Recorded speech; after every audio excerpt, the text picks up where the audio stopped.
मित्रांनो नमस्कार.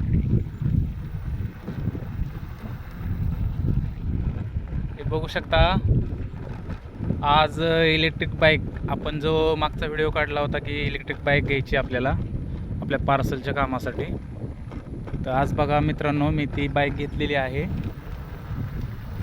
बघू शकता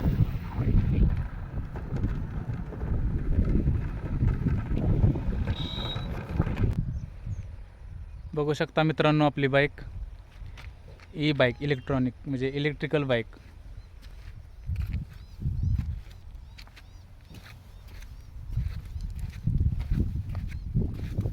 पण मित्रांनो तुम्हाला ही बाईक बघत असताना तुम्हाला एक असं म्हणावं वाटेल ही तर बाईक सेकंड हँड दिसते किंवा जुनी दिसते. तर येस मित्रांनो, तुम्ही अगदी बरोबर विचार करत आहात. आपण एक ओल्ड म्हणजे जुनीच बाईक परचेस केलेली आहे. त्याचं कारण म्हणजे मी ज्यावेळेस तुम्हाला सांगितलं होतं की नवीन ई बाईक ही 63,000 रुपयाला आपल्याला भेटत आहे. त्याच्यामध्ये 12,000 रुपये डाऊन पेमेंट भरायचे होते आणि बाकीचे EMI. परंतु त्याच्यानंतर मी जरा विचार केला की इलेक्ट्रिक बाईकमध्ये काय महत्त्वाचं आहे, म्हणजे कुठले बाईकमध्ये काय असं इम्पॉर्टंट आहे की जे महत्त्वाचं आहे. बाकीचं जे आपल्याला बाईकची बॉडी दिसते ते जरा आता साहजिक आहे, ओल्ड असल्यामुळे थोडंसं कमकुवत झालेलं दिसेल तुम्हाला.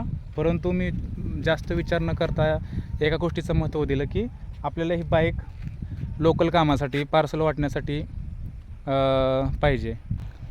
आणि इलेक्ट्रिक बाईकमध्ये 3 गोष्टी महत्त्वाच्या आहेत. त्याच्यामध्ये बॅटरी, गाडीची बॅटरी, त्याच्यानंतर कंट्रोलर हा जो सीटच्या खाली असतो, इथे या ठिकाणी असतो, मी नाही दाखवू शकत तुम्हाला कारण डिक्की लॉक आहे. त्याच्यामध्ये कंट्रोलर, बॅटरी आणि तिसरं म्हणजे गाडीचं सेफ किंवा गाडीचं जे मडगाडं असेल किंवा हे असेल, हे 3च चीज महत्त्वाचे आहे. तर मला एका मित्राने सजेशन केलं होतं की जर नवीन बाईकमध्ये म्हणजे नवीन ई बाईक घेतली तरी आणि सेकंड ई बाईक घेतली तरी शेवटी ती बाईक आहे, परंतु याच्यामध्ये जर आपण नवीन बॅटरी टाकल्या तर ती नवीन इलेक्ट्रिक बाईकसारखीच असणार. कारण महत्त्वाचं आहे ह्याच्यामध्ये ह्याचा जीव आत्मा जो की बॅटरी आहे. महत्त्वाचं बॅटरी आहे याच्यामध्ये. टोटल याच्यामध्ये मित्रांनो 5 बॅटरी आहेत. 5 बॅटऱ्या आहेत आणि याला चार्ज करण्यासाठी एक 4 ते 5 तासाचा वेळ लागतो. म्हणजे साधारणतः एका बॅटरीला 1 तास धरून चाला, म्हणजे 5 बॅटरीला 4 तास लागतात. थोडंसं कमी आहे, म्हणजे एक साधारणतः 50 मिनटामध्ये एक बॅटरी चार्ज होत असावी असा मी निष्कर्ष काढलेला आहे याच्यामधून. आणि बघू शकता मित्रांनो गाडी पण छान आहे. मी हे जे पूर्णपणे टेस्ट ड्राईव्ह घेतलेली आहे. तर मला गाडी हे माझ्या घरापासून ऑफिस हे 15 किलोमीटर आहे. 15 जायचं, 15 रिटर्न, 30 किलोमीटर. आणि मला जे काही 4 ते 5 गावं वाटून दिलेले आहेत कुरिअरसाठी, त्याच्यामध्ये साधारणतः एक 20 ते 25 किलोमीटरचा डिफरंट असेल. म्हणजे ते 30 आणि हे 25, जवळपास 55 किलोमीटर ही गाडी जाते वन टाईम चार्जमध्ये. एकदा चार्ज केली की 55 किलोमीटर.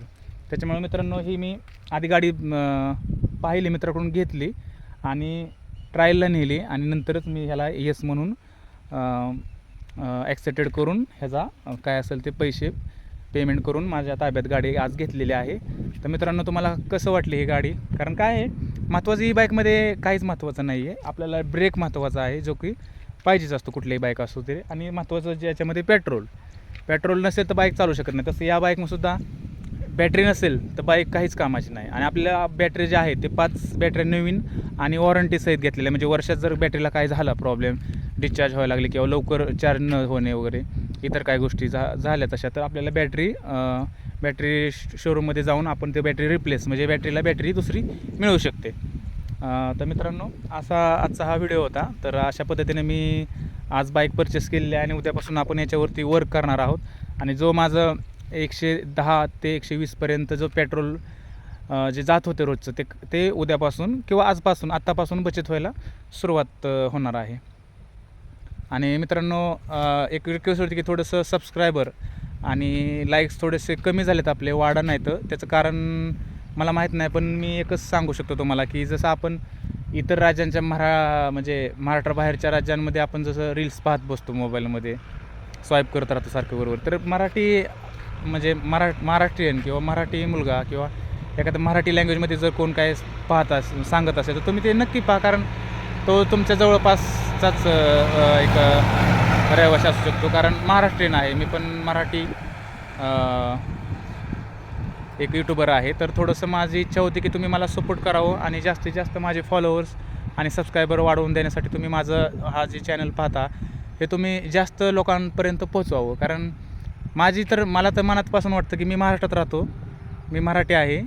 तर तुम्ही आपल्या महाराष्ट्राच्या जनतेने मला नक्कीच प्रतिसाद भरभरून दिला पाहिजे आणि माझ्या चॅनलला लवकरात लवकर लाईक सबस्क्राईब करून फॉरवर्ड पण केलं पाहिजे, जेणेकरून जास्त लोकांपर्यंत हा व्हिडिओ शेअर केला जाईल. आणि मित्रांनो, मी गाडीची थोडीफार मला जसं जमेल तशी मी माहिती तुम्हाला सांगितलेली आहे. तर तुम्हाला कसा व्हिडिओ वाटला आणि माझं काय लँग्वेज किंवा बोलण्याची काय थोडीशी पद्धत जर चुकत असेल तर कमेंट करून तुम्ही सांगू शकता. मी काय कोणाचा राग मानणार नाही, कारण मी नवीन यूट्यूबर आहे. काय गोष्टी मला बी अजून शिकायच्या आहेत. तर तुम्ही जर एखादी गोष्ट जर चुकीची वाटत असेल किंवा मला ही बोललं नाही पाहिजे असं वाटत असेल तर कमेंट करून मला सांगू शकता. आणि ही पहा आपल्या गाडीचा लुक समोरून कसे वाटले मित्रांनो, मला सांगा एकदा गाडी कमेंटमध्ये. आणि आपल्या अशाच व्हिडिओला भरभरून मला साथ द्या मित्रांनो, मला भरभरून तुमच्या प्रेमाची अपेक्षा आहे. चला मित्रांनो, आजचा व्हिडिओ एवढा. आता ही गाडी कशी परफॉर्मन्स करते, काय प्रॉब्लेम येतो आहे का नाही येतो हे नंतर मी तुम्हाला सांगेल. पण शक्यतो मी गाडी चांगल्या म्हणजे कंडिशनमध्ये तर घेतलेली आहे, पण पाहूया आता गाडीचं परफॉर्मन्स तुम्हाला हळूहळू पुढे सांगेल. एखाद्याची परिस्थिती नाजूक असेल तर त्याने पण मी परचेस म्हणजे मी सांगू इच्छितो की त्यांनी पण इलेक्ट्रॉनिक बाईक परचेस करावी. जर नवीन जवळत नसेल तर एखादी सेकंड हँड बॅटरी घेऊन, बॅटऱ्या जी आहे त्याच्यामधले क्वांटिटी 5 आहे त्याच्या टोटल, तर ते 5ची बॅटऱ्या न्यू टाकायच्या म्हणजे गाडी नवीनच होणार आपली टोटली. ठीक आहे मित्रांनो, व्हिडिओ जरा जास्त लांब मोठा होतो आहे. काही लोकांना जास्त लांब व्हिडिओ पाहायला आवडत नसतील, तर आपण व्हिडिओ थांबूया आणि आपण वेळोवेळी गाडीचे व्हिडिओ टाकत जाऊ किंवा इतर गोष्टी जे मला लाईफमध्ये अनुभवास येते ते तुम्हाला सांगत जाईल, शेअर करत जाईल. ठीक आहे मित्रांनो, चला. आणि हो, चॅनलला लाईक सबस्क्रायबर आणि फॉलो नक्की करायचं आहे. धन्यवाद.